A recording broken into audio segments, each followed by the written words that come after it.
इस पे 1 घंटे में पढ़ रहे हैं तो इस समय चिंता की बात है ना। 2 घंटे में 6, 7, 8 पेज ठीक स्पीड है करंट अफेयर्स के मामले में। तो आप ये कर सकते हैं कि मैगजीन में रोज 1 घंटा लगाएं, क्योंकि 1 घंटा लगाएंगे तो भी आप 20-22 दिन में कवर कर लेंगे उसको। और 1 घंटा वेबसाइट पे लगाएं प्रतिदिन। और ये 2 घंटे अलग से रखिए, मिक्स मत कीजिए। जैसे आप तय कर ले अपना शेड्यूल, जो भी आपका दिन भर का शेड्यूल है। अगर आप रात को देर तक पढ़ते हैं या जल्दी सोते हैं, जैसा भी शेड्यूल आपका है, जैसे आप तय कर लें कि भाई डिनर के बाद के 2 घंटे ये, उसके बाद सो जाना, या सुबह उठते सबसे पहले 2 घंटे ये, वो अपने हिसाब से देखिएगा, क्योंकि आपकी जो नेचर है उससे कंप्रोमाइज मत कीजिए। अगर आपको रात को देर तक पढ़ना अच्छा लगता है तो वैसे ही पढ़िए। किसी के कई बेवकूफ़ कहेंगे सुबह उठना चाहिए, इससे ऊर्जा बढ़ती है, ज्ञान बढ़ता है, सब बेकार की बातें। बढ़ा लीजिएगा, बाद में बढ़ा लीजिएगा आराम से, है ना। अभी तो पहले अपनी नेचर के हिसाब से पढ़िए। अगर आप निशाचर प्रकृति के, निशाचर रहिए, रात भर पढ़िए, कोई तनाव की बात नहीं है। और यदि मुर्गा प्रकृति के तो सुबह सुबह उठिए और सुबह सुबह पढ़िए। जो भी आपकी नेचर है उस नेचर के अनुसार पढ़िए। एक ही दिक्कत आती है, जो निशाचर लोग हैं उनको दिक्कत ये कि जिस दिन एग्जाम है उस दिन वो सुबह उठ नहीं पाते, उनको तनाव रहता है कि सोएं कैसे। आदत है 4 बजे सोने की, उस दिन 12 बजे लेट जाते हैं, नींद नहीं आती है, ये दिक्कत आती है। इसके 2 समाधान हैं। या तो आप 10-12 दिन पहले से थोड़ा शेड्यूल चेंज करना शुरू कर दें, ये हो नहीं पाता प्रैक्टिकली। दूसरा समाधान है, ऐसी चिंता ना करें और प्रीलिम से 3-4 दिन पहले से नींद थोड़ी बढ़ा लें। 4 बजे सोएं, 12 बजे उठिए, 8 घंटा सो के उठिए। इससे क्या होगा कि एक दिन नहीं सो पाने से असर नहीं पड़ेगा। मैं ठीक प्रीलिम्स की बात कर रहा हूँ। 3 जून को एग्जाम है, 2 जून को रात को नींद नहीं आ रही, तनाव मत लीजिए, इससे कुछ नहीं होने वाला। हमारा माइंड इतना मजबूत है कि वो एक दिन बहुत कम नींद के साथ काम चला सकता है, कोई चिंता की बात नहीं है।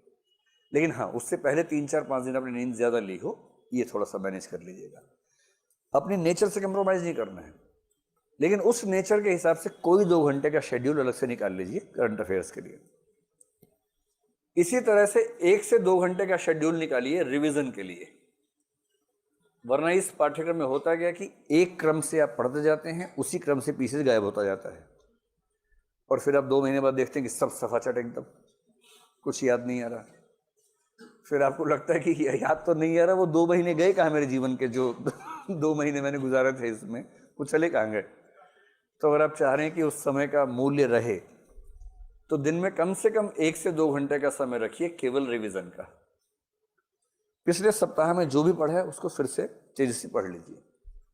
मनोविज्ञान में एक सामान्य बात है कि जिस चीज की रिवीजन आपने 3 बार कर ली, वो चीज आप आराम से भूल नहीं सकते। और 3 रिवीजन का मतलब है जिस दिन पढ़ा उसी दिन कर लीजिए। एक बार वीकली रिवीजन, एक बार मंथली रिवीजन कर लीजिए।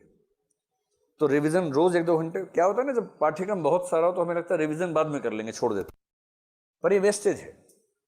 सारा पढ़ते जा रहे हैं, याद एक भी नहीं है। इससे बेहतर है कि 70% पढ़ा पर 70% याद भी है। तो रिवीजन को बिल्कुल हल्के में मत लीजिएगा, और सबसे अच्छा समय सुबह उठते ही सबसे पहले आप 2 घंटा रिवाइज कर लीजिए। बाकी जो है वो शेड्यूल स्टडीज का रखिए, जो नया नया पढ़ना है।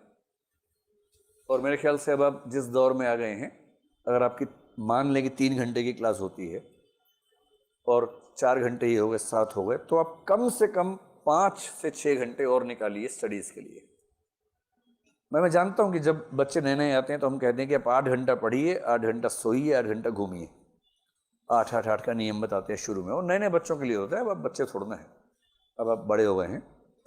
और मतलब वैसे भी भारत के अलावा दुनिया में किसी देश में ऐसा नहीं होता कि 30 साल के बच्चे अपने घर से पैसे